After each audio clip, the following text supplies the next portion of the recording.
The Eldridge family's journey began under the hopeful skies of late August, as they made their way to the quaint, secluded village of Whitewood. The move was supposed to mark a fresh start away from the chaotic hustle of city life, offering a peaceful existence in a community where everyone knew each other by their first names.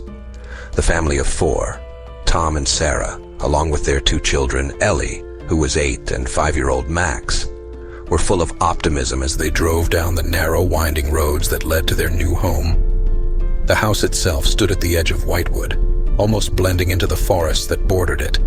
It was a grand old structure with ivy creeping up its stone walls, large bay windows, and a surprisingly sprawling backyard that seemed to vanish into the woods.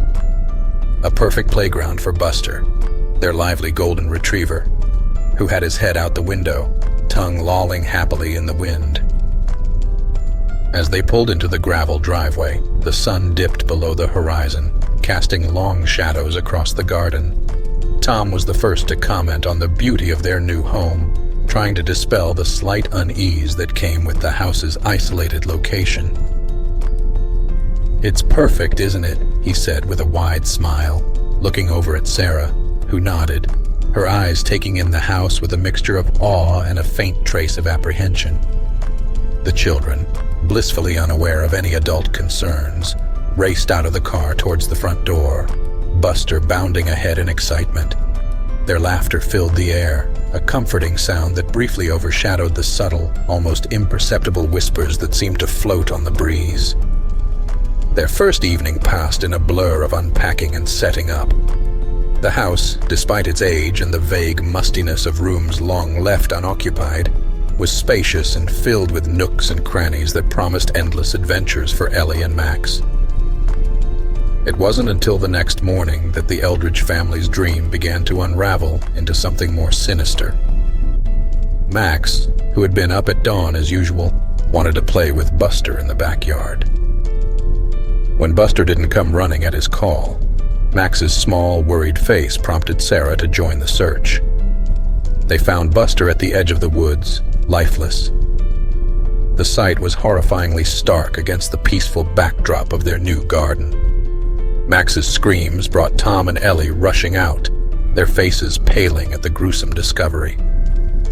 The shock was profound, the air filled with grief and an unsettling silence that seemed to be watched by unseen eyes. In the days that followed, the family tried to come to terms with the loss of Buster, attributing the tragedy to wild animals that might be lurking in the forest.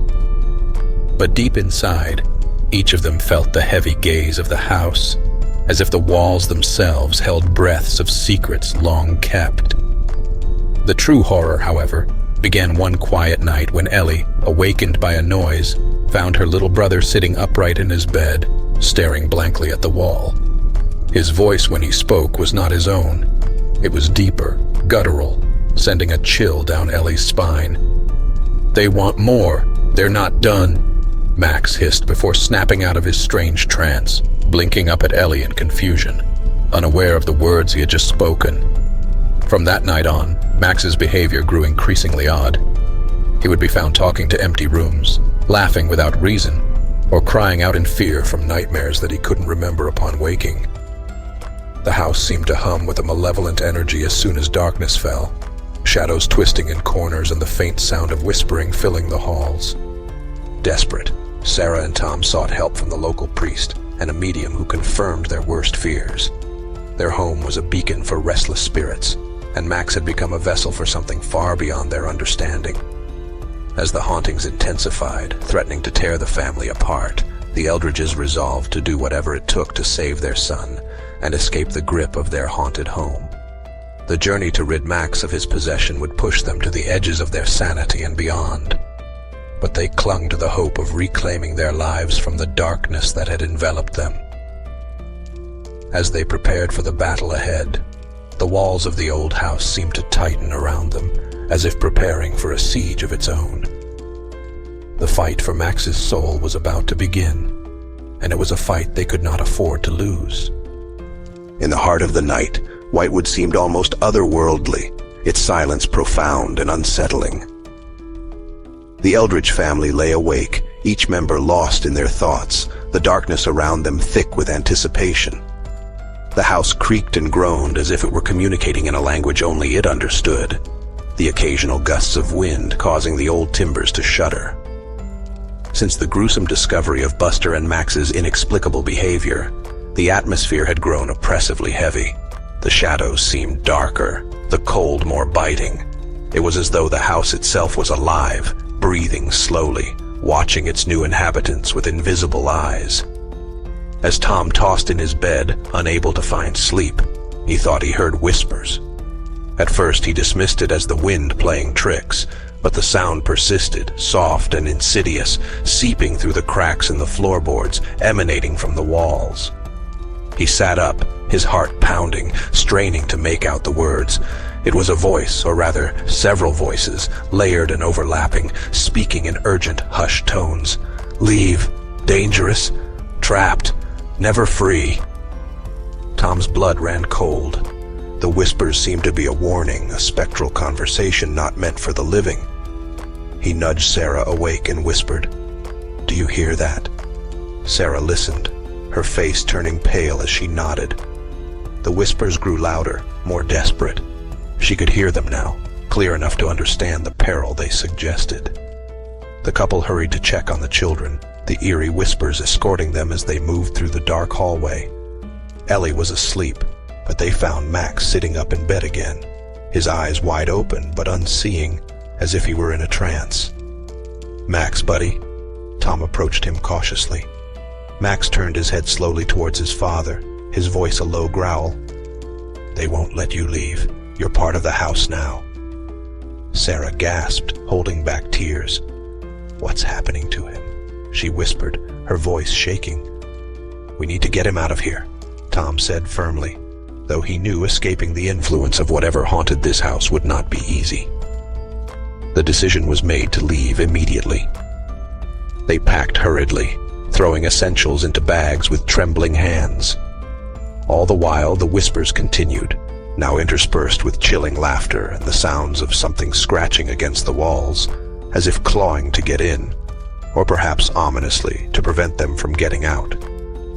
As they loaded the car, Ellie, usually so brave and curious, clung to her mother. "Mommy, the house is sad," she whispered, her eyes filled with an understanding no child her age should possess. "It doesn't want us to go." "No, sweetheart," Sarah reassured her, though her own heart quaked at the truth in Ellie's words. "We're going to be safe soon." With the family and a few hastily packed belongings crammed into the car, Tom turned the key in the ignition. The engine sputtered and died. He tried again, panic rising as the whispers seemed to mock their efforts. On the third attempt, the engine roared to life, the car headlights cutting through the darkness. As they drove away, Sarah looked back at the house. For a moment, she could have sworn she saw figures in the windows, watching them leave, their shapes vague and distorted. The relief of escaping was short-lived. As they reached the edge of Whitewood, the car inexplicably began to slow down, its lights flickering. Tom pressed the gas pedal to no avail. With a final shudder, the vehicle came to a complete stop just as they crossed the town's threshold. They were still in Whitewood, still under the shadow of the house. It was as if the village itself conspired to keep them trapped. As they contemplated their next move, a dense fog began to roll in, enveloping the car in an opaque, suffocating embrace. Whispers filled the air again, now outside, swirling around them like a malevolent tide. "Welcome home," they seemed to sneer. The horror of their situation settled in the Eldridges' hearts. They were not free. The battle was just beginning. Whatever haunted the house, it wasn't about to let them go so easily. The fog that enveloped the Eldridge family was unnaturally thick, clinging to every surface with a palpable malevolence that seemed almost sentient. The air was heavy, loaded with a damp chill that seeped through their clothes and chilled their bones. Desperation clawed at their spirits as they realized their escape was thwarted not just by a mechanical failure, but by a supernatural force that refused to release its grip. Inside the car, the whispers intensified, becoming a cacophony of voices that seemed to echo out from the fog itself. The words were now clear, chillingly so. "Never leave," they hissed. "Never forget." Sarah clutched Ellie and Max close to her, trying to shield their ears from the horrifying sounds.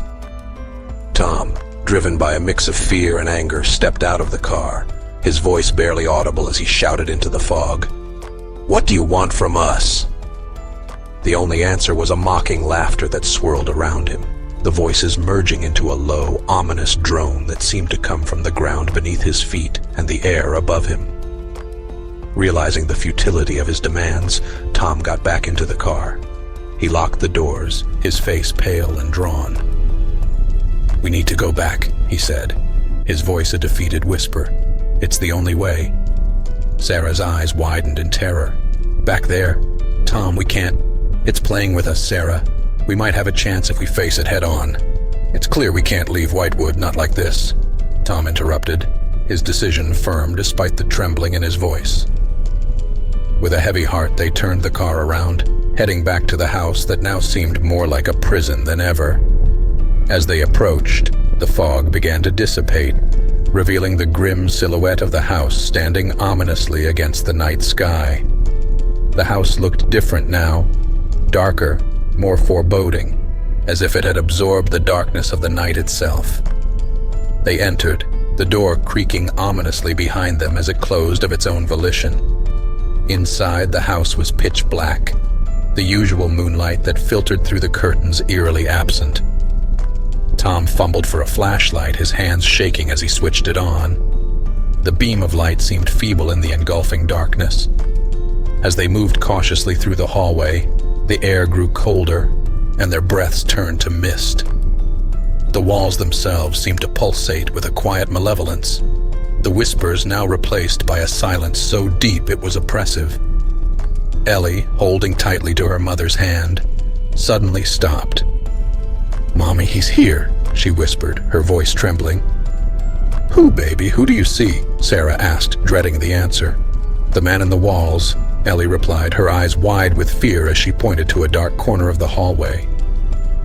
Tom shone the flashlight in the direction Ellie was pointing, but saw nothing except the old, peeling wallpaper. Yet, as he moved the light away, he felt a sudden chill, as if something had passed right through him. They continued to Max's room, where the disturbances had been most frequent. The door swung open without a touch, revealing the little room bathed in an unnatural, gloomy light. Max walked to the center of the room and stood still, his back to his parents. "Max?" Tom called out tentatively. Max turned slowly, his eyes not his own, glowing faintly in the dim light.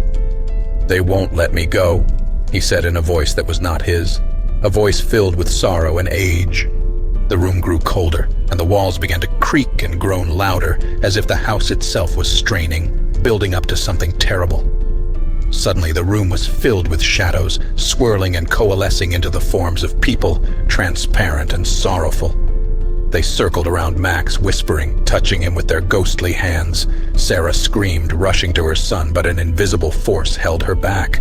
Tom tried to help, but he too was repelled by the unseen barrier. The shadows spoke in unison, a deep, melancholy chorus. "Bound to the house, bound to its fate. Free us, free him." "How? Tell us how," Tom yelled, desperate. "Break the curse," they whispered before fading away, leaving Max collapsing to the floor, sobbing.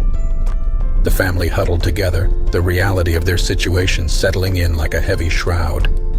To save Max, to save themselves, they needed to uncover the secrets of the house and break the curse that bound these spirits, and now them, to this accursed place. As they embraced, determined to fight whatever horrors awaited, the house seemed to watch, its silence now a taunting challenge. The journey into its dark heart was just beginning, and the night was long. The Eldridge family stood together in Max's room, the echoes of the departed spirits still palpable in the cold air. The whispered directive, "Break the curse," hung over them like a decree. It was clear now. They had to delve deeper into the history and the hidden corners of this ancient house, if they were to have any hope of escaping the torment. With only the weak beam of the flashlight to guide them, they ventured towards the basement, the part of the house they had avoided since their arrival. always chilled by an inexplicable draft and a sense of foreboding that deterred even the curious Ellie. As Tom slowly opened the creaking door leading down, a foul smell wafted up from the darkness below. It was damp, earthy, mixed with something like decay. Each step on the old wooden stairs felt as though they were descending not just into the basement, but into the bowels of something alive and malign. The basement was vast, larger than they had imagined, with stone walls that glistened with moisture and seemed to close in around them. Shelves lined the walls, filled with old jars, books covered in thick dust, and strange artifacts that looked as though they were left behind by a particularly superstitious previous owner. In the center of the basement stood an old wooden table, its surface covered with an assortment of what appeared to be ritualistic items. A blackened candle, a dagger with a handle carved from bone, and a book that lay open, its pages yellowed with age. As Tom directed the flashlight towards the book, the air around them grew inexplicably colder. Sarah, despite her fear, was drawn to the book. She approached it slowly, her eyes scanning the ancient text. It was written in a language she did not recognize, interspersed with disturbing illustrations that depicted various rituals and darker arts. "It's some kind of grimoire," Tom whispered, his voice barely hiding his dread.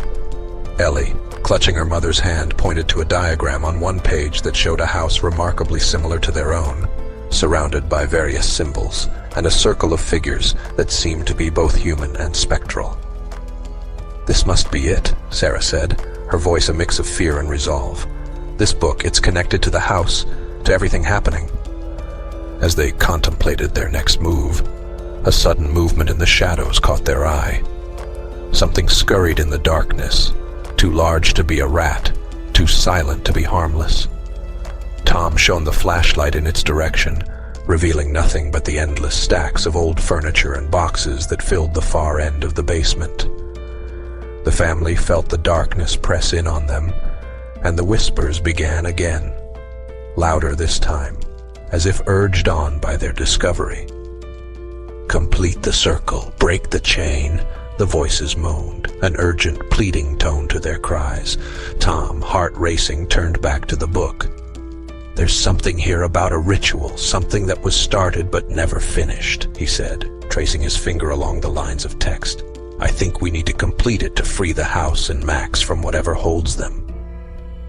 But as they prepared to mimic the ritual depicted in the grimoire, the shadows around them began to swirl and coalesce once more, forming into the figures of the deceased previous inhabitants of the house.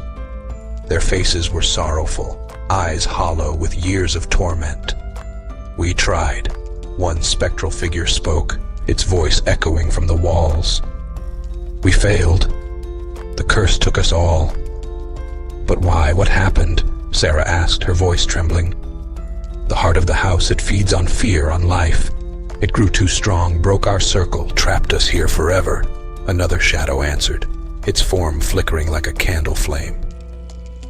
The family realized then that they were not just fighting a simple haunting or a malevolent spirit, but the house itself. It was an entity, a dark and consuming force that had grown over decades, perhaps centuries of sorrow and fear. Determined to not let the same fate befall them, they gathered the items from the table, forming a circle as depicted in the book.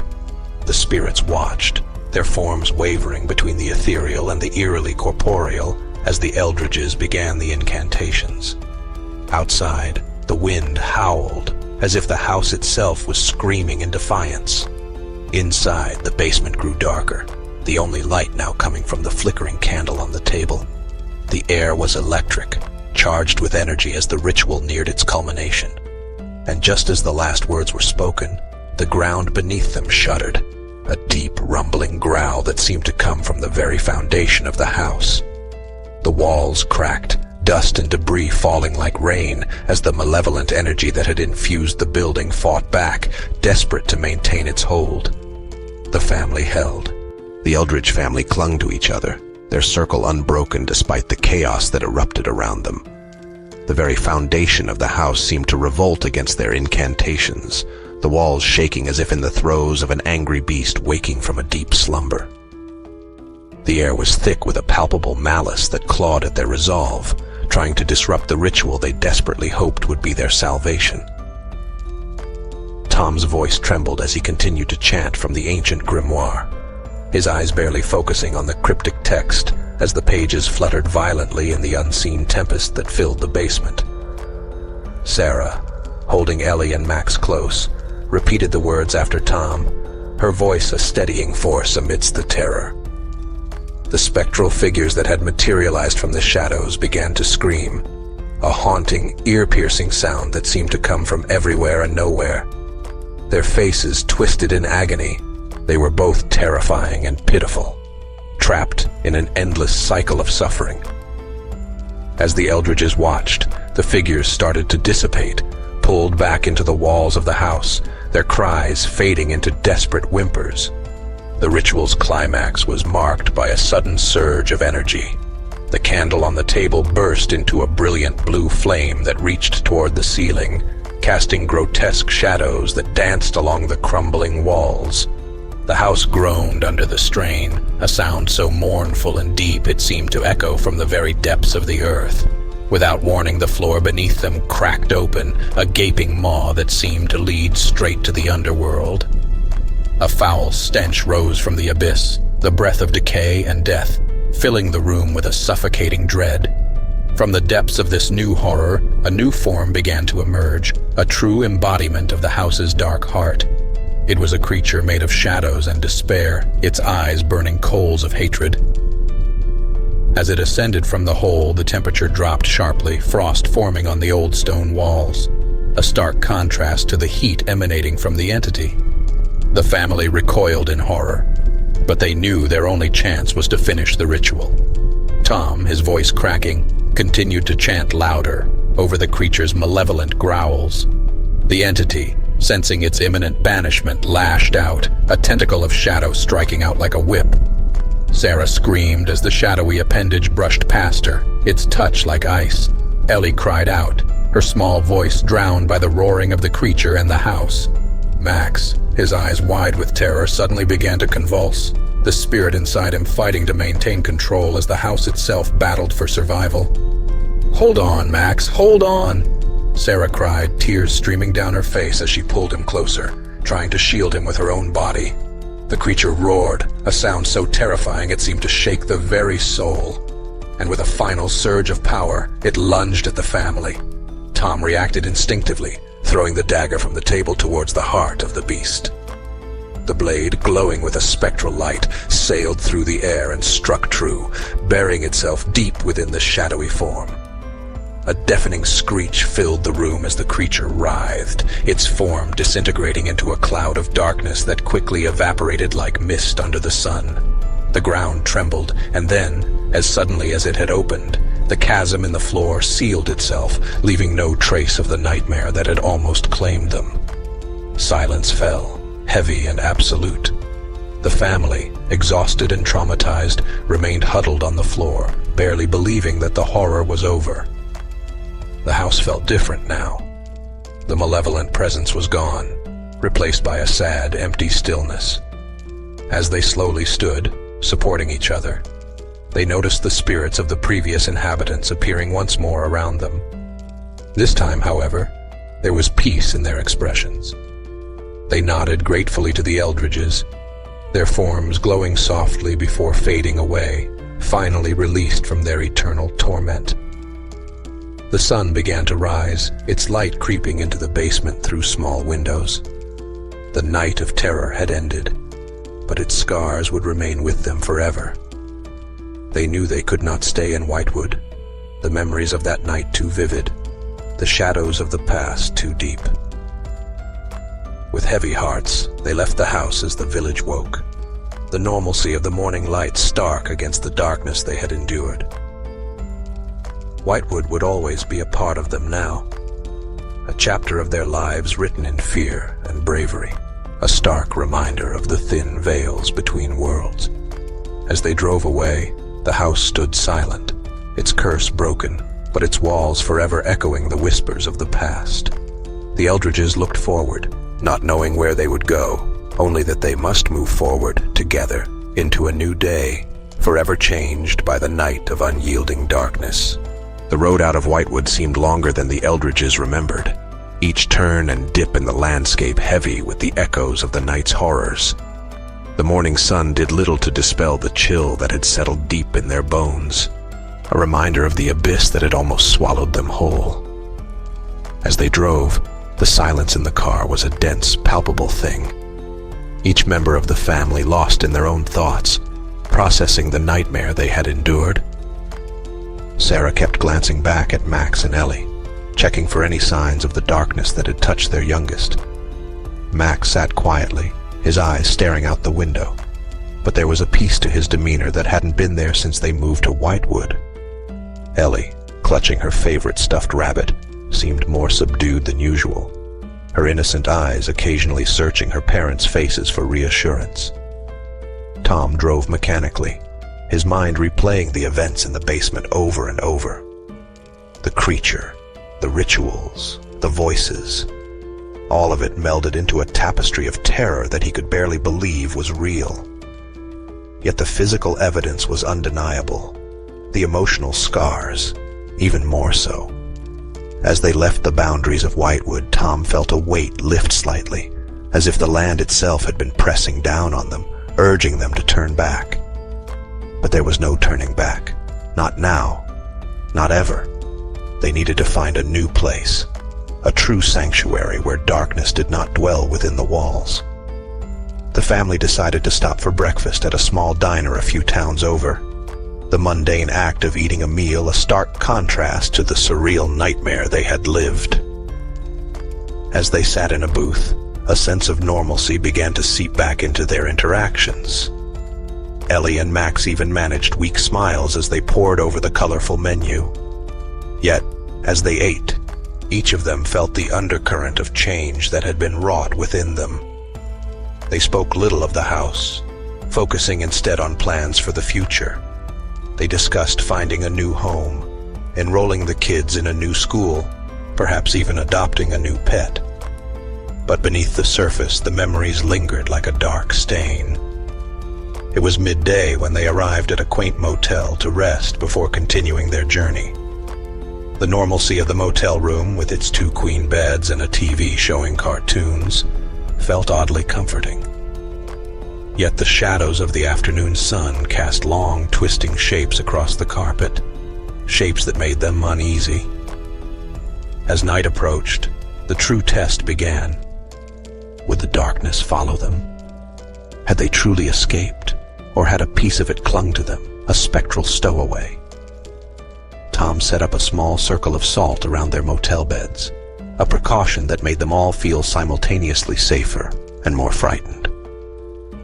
They settled in for the night, the lights left on to ward off the shadows. But the night was not kind. Max began to whimper in his sleep, mumbling words too low to understand. Sarah, ever vigilant, stayed awake, watching over her children, her gaze flicking to the darkest corners of the room. In one such corner, something stirred, a subtle shift in the shadows. Sarah's heart raced as she stared, trying to discern if her eyes were playing tricks. Then, quietly but unmistakably, a whisper floated through the room, a whisper that carried the chill of the grave. Not yet free. The words were a cold breath against Sarah's neck, and she stiffened, her eyes wide with terror. She reached out to wake Tom, her whisper urgent. "Tom, it's here." Tom awoke instantly, his eyes scanning the room. He saw nothing but felt the change in the air, the electric charge of malevolent intent. They were not done. The curse was not content to remain in Whitewood. It had latched onto them, a parasitic shadow feeding on their fear. Gathering the children, who were now fully awake and frightened, they left the motel in haste, driving away as fast as they could. The realization that their battle was not over hung over them like a shroud. The final chapter of their ordeal was still to be written, a chapter filled with the knowledge that some darkness does not stay buried, some evil does not easily let go. As they drove into the dawn of a new day, the Eldridge family knew that their fight against the darkness was only just beginning. Their lives had changed irrevocably in Whitewood, and now They must learn to navigate a world where shadows whispered and the abyss gazed back. They were survivors, but more than that, they were fighters. The road ahead would be fraught with challenges, but they were a family bound by love, by survival, by the shared resolve to keep the darkness at bay, whatever it took. The horror had not ended. It had evolved, and so would they.